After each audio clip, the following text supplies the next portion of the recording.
Hello नमस्कार प्यारे विद्यार्थियों। आप सभी का इस YouTube चैनल पर स्वागत है। आज अपने कक्षा 10 विषय विज्ञान का जो पेपर हुआ उसका सॉल्यूशन देखते हैं। उनके प्रश्नों के उत्तर एकदम से जो सटीक आंसर है वो अपने लेके आए हैं। पहला प्रश्न का जो पहला पॉइंट था जिसमें है कि वृद्धि का संदमन करने वाले हार्मोन का उदाहरण अपने को देना है, तो इसका जो सही ऑप्शन हो जाएगा वो सह हो जाएगा। एबिसिक अम्ल इसका राइट आंसर है। दूसरा, मस्तिष्क का कौन सा भाग शरीर की संस्थिति एवं संतुलन के लिए उत्तरदायी होता है, तो इसका हो जाएगा अनुमस्तिष्क हो जाएगा। इसका भी सह नंबर ऑप्शन सही है। इसके बाद थर्ड पॉइंट के अंदर जो जीनी संरचना अपने को दे रखी है मेंडल के नियम के अनुसार का बाह्य जो लक्षण होगा वो अपने को बताना है, तो इसका हो जाएगा, इसका भी सह नंबर गोल और पीला। नेक्स्ट पॉइंट है ऊर्जा के नवीनीकरण स्रोत का उदाहरण है, तो ऊर्जा के जो नवीनीकरण स्रोत का उदाहरण वो हो जाएगा ए नंबर, यानी कि पवन ऊर्जा नवीनीकरण स्रोत का उदाहरण है।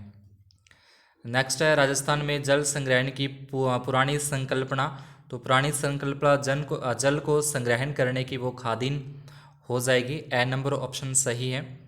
उसके बाद दिए गए चित्र में कोण एक्स का मान, तो इसके अंदर जो ये आपतन कोण है, आपतन कोण परावर्तन कोण के बराबर ही होता है, तो इसलिए जो एक्स का मान है वो भी 30 डिग्री हो जाएगा। नेक्स्ट क्वेश्चन है अपना तारिका की पेशियां नियंत्रित करती है, तो ये नेत्र से संबंधित अपना प्रश्न था। पुतली के आकार को ये नियंत्रित करती हैं, पुतली के साइज को नियंत्रित करती है। KWH किलोवाट घंटा है, किलोवाट घंटा विद्युत ऊर्जा का यहाँ पे मात्रक हो जाएगा। किलोवाट घंटा जो है वो विद्युत ऊर्जा का मात्रक है। बे नंबर ऑप्शन सही है।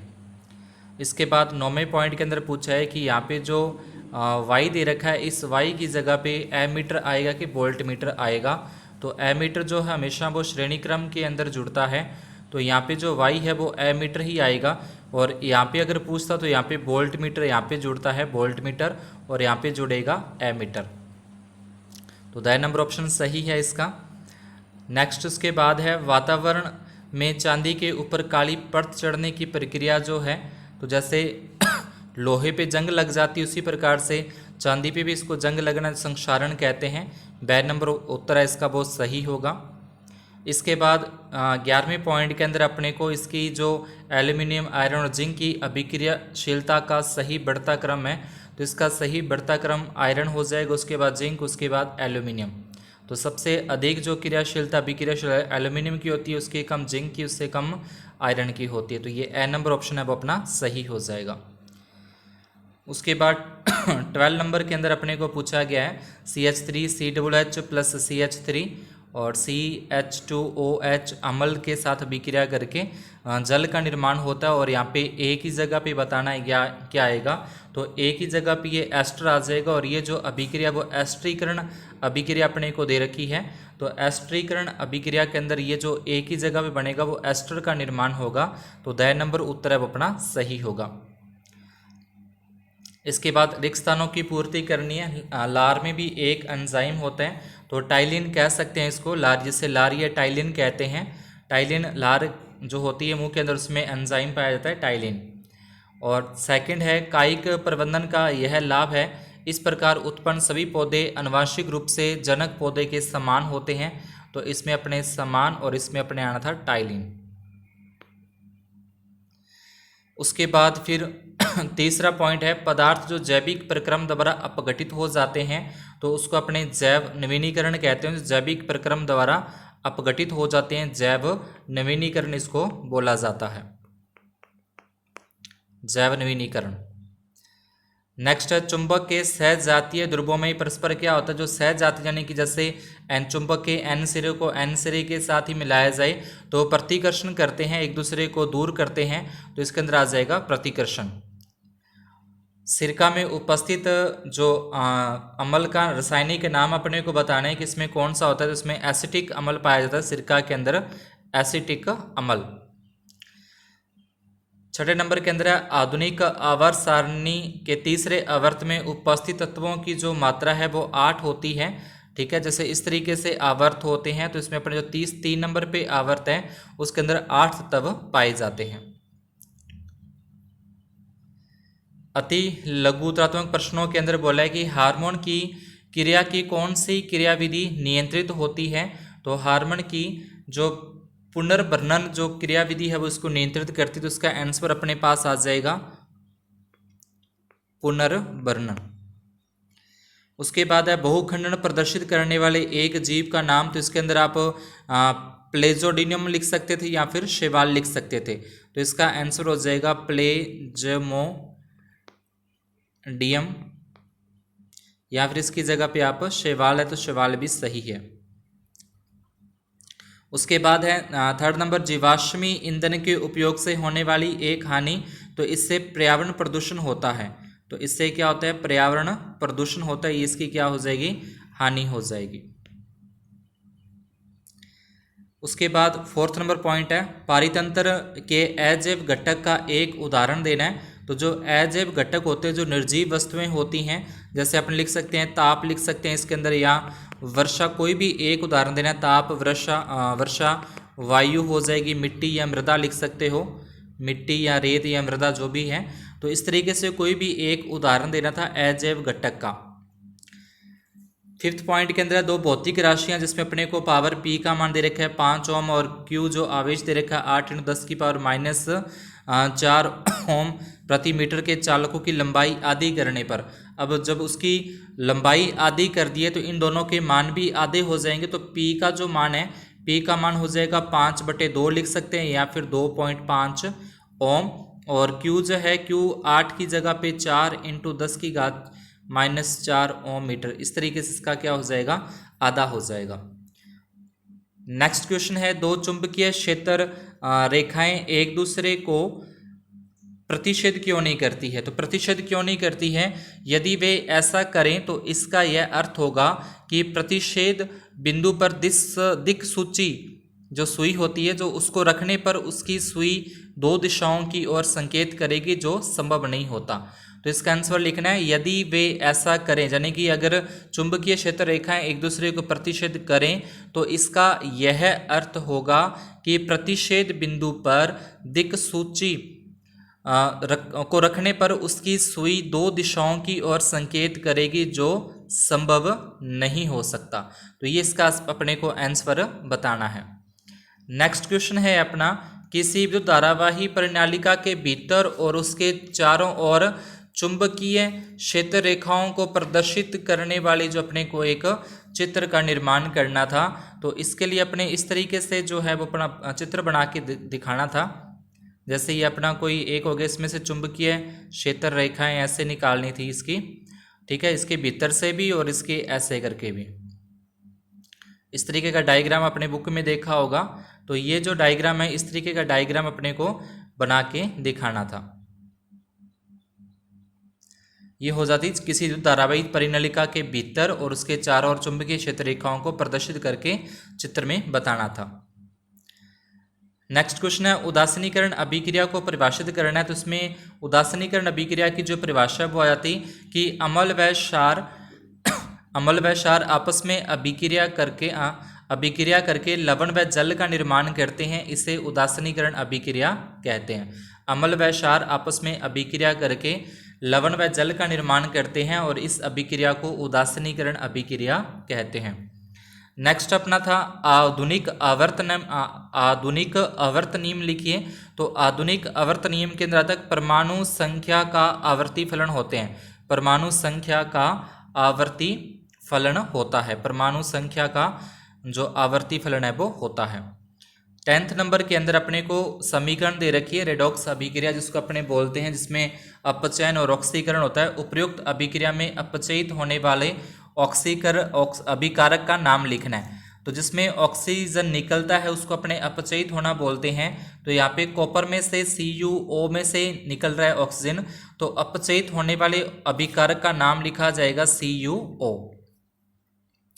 नेक्स्ट है आयोडीन हीरा तथा सोडियम में सबसे कठोर पदार्थ होता है, तो अपने ये चौथे पार्ट में जो है कार्बन के अपरूप में पढ़ा है कि हीरा सबसे कठोर होता है, सोडियम तो चाकू से आराम से काट सकते हैं, तो सबसे ज़्यादा कठोर तत्व हो जाएगा वो हीरा है। इसके बाद मीथेन की इलेक्ट्रॉन बिंदु संरचना का सचित्र वर्णन करना है। तो मीथेन की, तो जैसे कार्बन की अपने पास 4 संयोजकताएं इसकी पूरी करें, तो इसको जोड़ने के लिए यहाँ पे अपने हाइड्रोजन के साथ ये, तो हाइड्रोजन अपनी संयोजकता पूरी करने के लिए, अपना अष्टक पूरा करने के लिए इस तरीके से इनसे साझा कर लेगा कार्बन के एक इलेक्ट्रॉनों के साथ, और कार्बन पूरा करने के लिए इस तरीके से ये कर लेगा।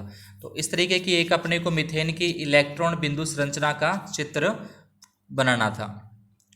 नेक्स्ट क्वेश्चन है प्रश्न संख्या 4 से 16 है, जैव प्रक्रम को परिभाषित कीजिए। तो जैव प्रक्रम है उसको परिभाषित करना है, अपना जो जैव प्रक्रम वाला पार्ट है उसमें से। तो इसके अंदर अपने लिख सकते हैं, वे सभी प्रक्रम जो सम्मिलित रूप से अनुरक्षण का कार्य करते हैं जैव प्रक्रम कहलाते हैं। वे सभी प्रक्रम जो सम्मिलित रूप से अनुरक्षण का कार्य करते हैं जैव प्रक्रम कहलाते हैं। उसके बाद नेक्स्ट था, एक लिंगी पुष्प को परिभाषित कीजिए। तो इसके 2 उदाहरण देने हैं। तो एक लिंगी पुष्प के अंदर, जिसके अंदर या तो पुंकेसर होता है या फिर स्त्री केसर होता है, दोनों में से एक ही होता है, उसको अपने कहते हैं एक लिंगी पुष्प। और इसके 2 उदाहरण अपने पपीता और तरबूज दे सकते हैं। उसके बाद वर्तिकांक प्राकरणों के अंकुरण का नामांकित चित्र इसमें बनाना था, जो इसके ऊपर अपने प्राकरण को गिरते हुए दिखा सकते हैं। पर्यावरण के विभिन्न घटकों के बीच ऊर्जा के प्रवाह को समझाइए। तो इसमें जैसे सूर्य का प्रकाश आ जाएगा 7वें के अंदर, सूर्य का प्रकाश है। उसके बाद जो उत्पादक हैं, फिर प्राथमिक उपभोक्ता हैं, द्वितीयक उपभोक्ता हैं, तृतीयक उपभोक्ता हैं। तो इस तरीके से इनके नाम अपने को लिखना था। 8वें पॉइंट के अंदर लेंस के आवर्धन को परिभाषित करना है। तो लेंस का जो आवर्धन की परिभाषा उसमें लिखा जाएगा कि वस्तु के प्रतिबिंब की ऊंचाई व वस्तु के बिंब की ऊंचाई के अनुपात को आवर्धन कहते हैं, लेंस का आवर्धन कहते हैं। वस्तु के प्रतिबिंब की ऊंचाई h' तथा वस्तु के बिंब की ऊंचाई SH के अनुपात को लेंस की आवर्धन कहते हैं। दूसरा पॉइंट था, वाहनों के पश्च दर्शन दर्पण के रूप में प्रयुक्त गोलीय दर्पण का नाम लिखना। तो इसका आ जाएगा उत्तल दर्पण आ जाएगा। वाहनों के पीछे की साइड का दृश्य देखने के लिए वाहनों के अंदर गोलीय दर्पण का उत्तल दर्पण का उपयोग किया जाता है। 9वां पॉइंट है, विद्युत विभवांतर को परिभाषित करना है। तो विद्युत विभवांतर होता है अपना कि विद्युत क्षेत्र के अंदर ही विद्युत क्षेत्र में एकांक धनावेश को एक बिंदु से दूसरे बिंदु तक ले जाने में किया गया कार्य। विद्युत क्षेत्र में एकांक धनावेश को एक बिंदु से दूसरे बिंदु तक ले जाने में किए गए कार्य को विद्युत विभवांतर कहते हैं। उसके बाद जूल के तापन नियम पर आधारित अपनी 2 युक्तियों के नाम लिखने थे। तो इसके अंदर अपने लिख सकते हैं, हीटर लिख सकते हैं, प्रेस लिख सकते हैं, टोस्टर लिख सकते हैं।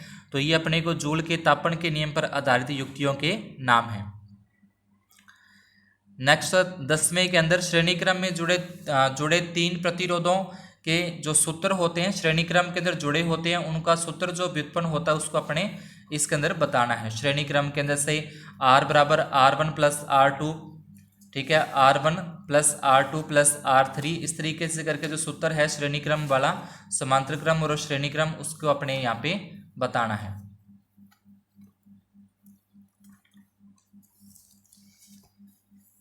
तो इसका व्युत्पन्न कुछ इस तरीके से हो जाएगा। डायग्राम तो आपको जैसे पता ही उस तरीके से बनाना है। तीनों को श्रेणी क्रम के अंदर जोड़ना है, तीनों प्रतिरोधों को। उसके बाद अपन लिख देंगे ओम के नियम से B बराबर IR होता है। तो यहाँ पे सभी के अंदर क्या होता है कि जो प्रतिरोधों का श्रेणी क्रम के अंदर जो विभवांतर है वो सभी का अलग अलग होता है। तो B1 के लिए क्या आ जाएगा, B1 के लिए IR1 आ जाएगा, फिर B2 के लिए IR2 आ जाएगा, फिर B3 के लिए IR3 आ जाएगा। तो इस तरीके से पहले तो तीनों का लिखना है V बराबर IR ओम के नियम से। फिर तीनों में प्रतिरोधों के अंदर विभवांतर अलग अलग होता है। तो B1 के लिए IR1, B2 के लिए I यानी कि पहले प्रतिरोध के लिए आ जाएगा, और दूसरे प्रतिरोध के लिए IR2, फिर तीसरे के लिए IR3 हो जाएगा। उसके बाद तीनों को जोड़ के लिखना है अपने को, तीनों को प्लस करके लिखना है। ओम के नियम से होता है B बराबर IR, उसके बाद V1 अपने लिख देंगे, V1 बराबर IR1 लिखना है। फिर उसके बाद B2 बराबर IR2 और B3 बराबर IR3। तो यहाँ से आ जाएगा फिर B बराबर V1 plus B2 plus B3 और V की जगह तो लिख देंगे IR, V1 की जगह IR1, फिर IR2, उसके बाद IR3। अब तीनों में से I कॉमन निकाल देंगे। I को तीनों में से कॉमन लेने के बाद अपने पास आ जाएगा R1 plus R2 plus R3 और I से I दोनों के कैंसिल हो जाएंगे। तो यहाँ से फिर अपने पास R बराबर आ जाएगा R1, श्रेणी क्रम के लिए S लगा देंगे पैरों में, R1 plus R2 plus R3। तो ये क्या हो जाएगा, एक सूत्र व्युत्पन्न कर देना है। तो ये था अपना श्रेणी क्रम के अंदर संयोजन सूत्र को व्युत्पन्न करना था। उसके बाद इसका 11वां प्रश्न है, घरेलू विद्युत परिपथों में सामान्यतः विद्युत उपकरण को समांतर क्रम के अंदर ही क्यों जोड़ते हैं, श्रेणी क्रम में क्यों नहीं जोड़ते? क्योंकि श्रेणी क्रम के अंदर अगर अपने जोड़ते हैं, इसमें लिखते हैं क्योंकि श्रेणी क्रम में जोड़ने पर अगर एक उपकरण खराब हो जाता है तो पूरा का पूरा जो अन्य उपकरण है, यानी कि पूरे जो उपकरण है वो काम करना बंद कर देंगे। तो इसमें लिख सकते हैं कि श्रेणी क्रम में जोड़ते हैं तो अगर उसमें एक उपकरण खराब हो जाता है तो उसके कारण अन्य सभी उपकरण काम करना बंद कर देंगे। समांतर क्रम के अंदर एक उपकरण अगर खराब होता तो अन्य उपकरण वैसे ही अपना काम करते रहेंगे। तो इसलिए घरों के अंदर क्या होता है कि समांतर क्रम के अंदर ही जोड़े जाते हैं। फिर 12वें प्रश्न के अंदर था फ्लेमिंग का बाम हस्त का नियम लिखना था। जैसे अपने हाथ की तीनों उंगलियों किस तरीके से फैलाएंगे, यानी कि लंबवत तीनों उंगलियों को फैलाना था। तो उसके बाद वो चुंबकीय क्षेत्र को दिशा करेगी, तो क्षेत्र को तो इस तरीके से जो उसका अपने को चुंबकीय वाले पार्ट के अंदर दे रखा है फ्लेमिंग का बाम हस्त नियम, तो वहां से उसको अपने लिखना था।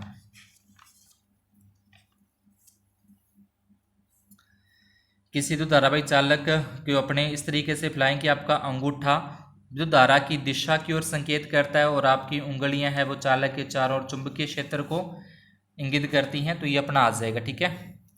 उसके बाद विद्युत चुंबकीय प्रेरण को परिभाषित करना है, विद्युत चुंबकीय प्रेरण को परिभाषित कीजिए। ये तो अपना हो जाएगा फ्लेमिंग का बाम हस्त का नियम। इसमें है कि इस नियम के अनुसार अपने बाएं हाथ की तर्जनी, मध्यम तथा अंगूठे को इस प्रकार फैलाएं कि ये तीनों एक दूसरे के लंबवत हों। यदि तर्जनी चुंबकीय क्षेत्र की दिशा की ओर संकेत करती है, अंगूठा चालक की गति की दिशा संकेत करता पर संकेत की दिशा अथवा चालक पर आरोपित बल की दिशा की ओर संकेत करेगा। लेकिन जो तर्जनी है वो चुंबकीय क्षेत्र की ओर, मध्यमा जो प्रवाहित धारा की दिशा की ओर और जो अंगूठा है वो बल की दिशा की ओर संकेत करेगा। तो ये हो जाएगा फ्लेमिंग का बाम हस्त का नियम। और उसके बाद था अपना विद्युत चुंबकीय प्रेरण। तो इसमें आ जाएगा वह प्रक्रम जिसके द्वारा किसी चालक के परिवर्ती चुंबकीय क्षेत्र के कारण अन्य चालक में विद्युत धारा प्रेरित होती है, विद्युत चुंबकीय प्रेरण कहलाता है। वह प्रक्रम जिसके द्वारा किसी चालक के परिवर्ती चुंबकीय क्षेत्र के कारण अन्य चालक में विद्युत धारा प्रेरित होती है, विद्युत चुंबकीय प्रेरण कहलाता है। उसके बाद था वर्जन तथा निष्पादन को परिभाषित करना है। तो वर्जन और निष्पादन के अंदर जैसे अपने एक तो सल्फाइड का, इसमें सल्फाइड एस्कों का शुद्धिकरण करना होता है और एक कार्बोनेट एस्कों का शुद्धिकरण करना होता है। तो जो इसमें सल्फाइड एस्कों का वायु की उपस्थिति में अधिकतम ताप पर उसका शुद्धिकरण किया जाता है उसको वर्जन कहते हैं, और कार्बोनेट एस्कों का सीमित वायु की उपस्थिति में शुद्धिकरण किया जाता है, उसको शुद्ध किया जाता है, उसको कहते हैं निस्तापन कहते हैं। उसके बाद 14वें प्रश्न के अंदर निम्नलिखित अभिक्रमों के साथ एथेनॉल की रासायनिक अभिक्रियाओं की संतुलित समीकरण लिखनी है। पहले अपने सोडियम के साथ अभिक्रिया करवानी है एथेनॉल की। तो एथेनॉल की अभिक्रिया अपने करवाएं सोडियम के साथ। तो पहले सबसे पहले अपने लिखेंगे एथेनॉल का फॉर्मूला, जो कि आ जाएगा CH3 CH2 और OH। एथेनॉल का आ गया। इसकी सोडियम के साथ अभिक्रिया करवाएंगे। तो सोडियम के साथ अभिक्रिया करवाने पर इसमें एक तो H2 गैस निकलेगी और साथ में इसमें अपने पास CH3 CH2 और ONA, और इसकी संयोजकता पूरी करने के लिए अपने पास 2 से इसको मल्टीप्लाई कर देंगे। तो इस तरीके से ये आ जाएगी अपने एथेनॉल की रासायनिक अभिक्रिया सोडियम के साथ। फिर सेकंड था 443 केल्विन ताप पर सांद्र H2SO4 के साथ इसकी अभिक्रिया करवानी है, यानी कि एथेनॉल के साथ ही अपने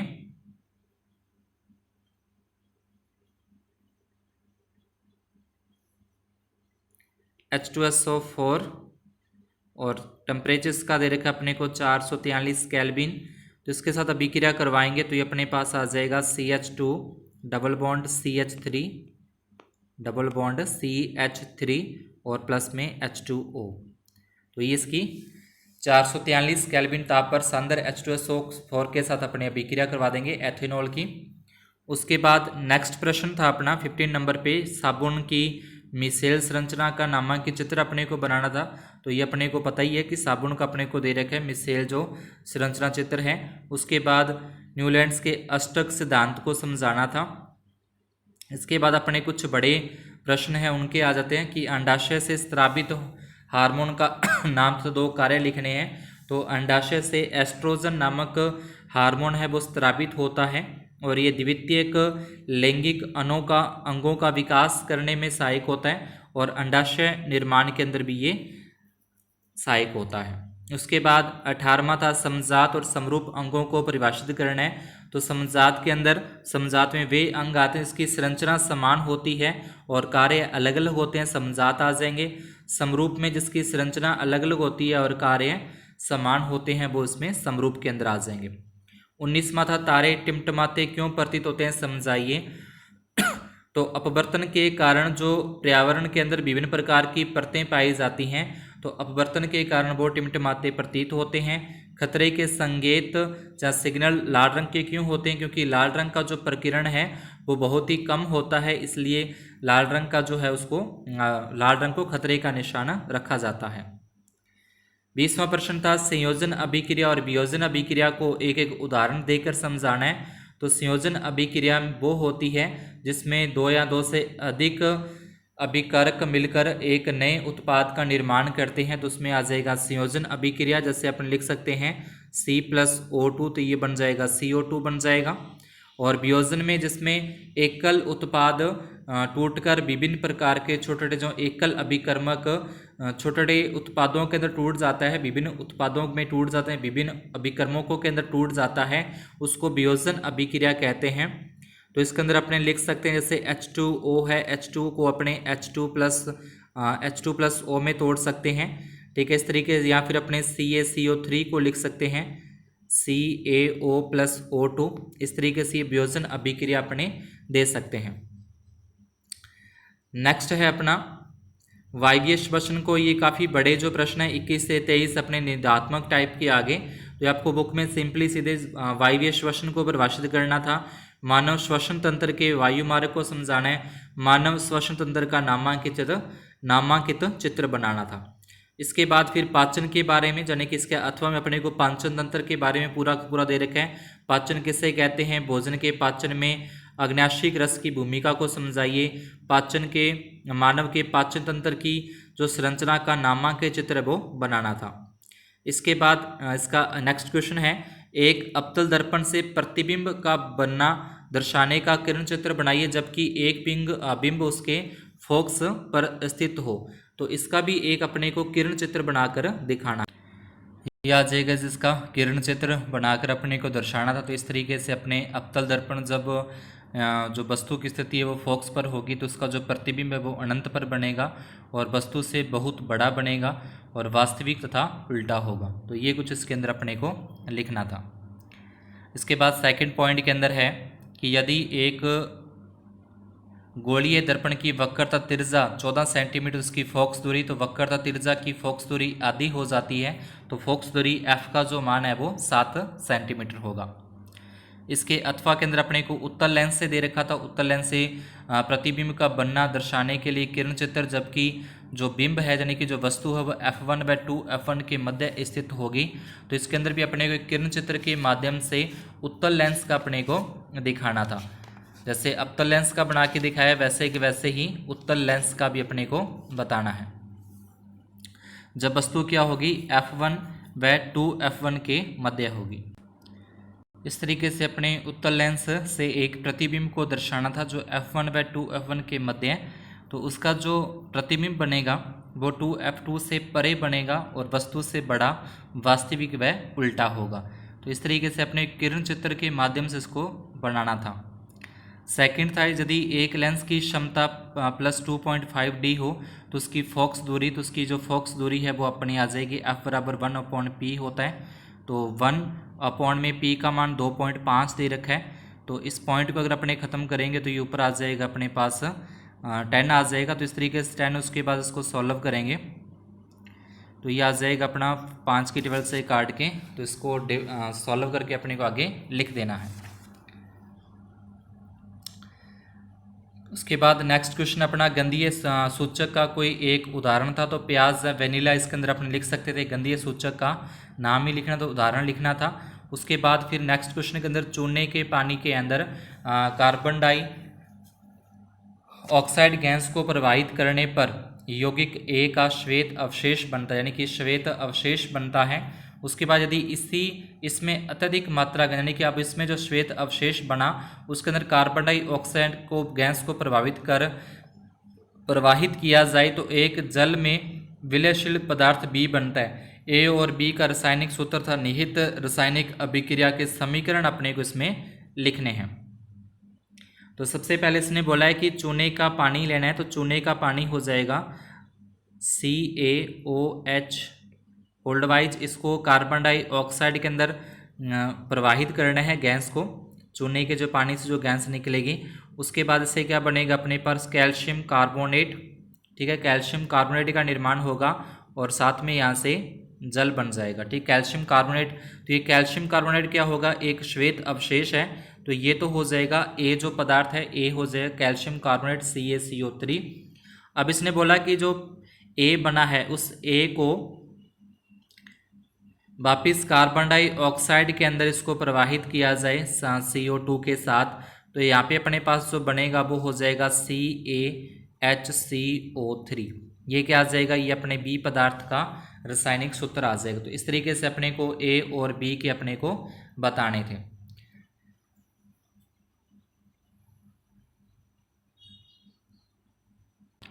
इसके बाद नेक्स्ट था अपना इसी के अथवा के अंदर शुद्ध जल का pH मान। तो शुद्ध जल जो प्योर जल होता है उसका pH मान 7 होता है। और उसके बाद इसमें लिखना सोडियम का सेकंड था सोडियम कार्बोनेट के साथ, सोडियम कार्बोनेट के साथ अपने को अभिक्रिया करवानी थी। तो सोडियम कार्बोनेट में हो जाएगा सोडियम कार्बोनेट यानी कि Na2CO3 सोडियम कार्बोनेट की अभिक्रिया हाइड्रोक्लोरिक अम्ल यानी कि HCl के साथ अभिक्रिया करवाएंगे।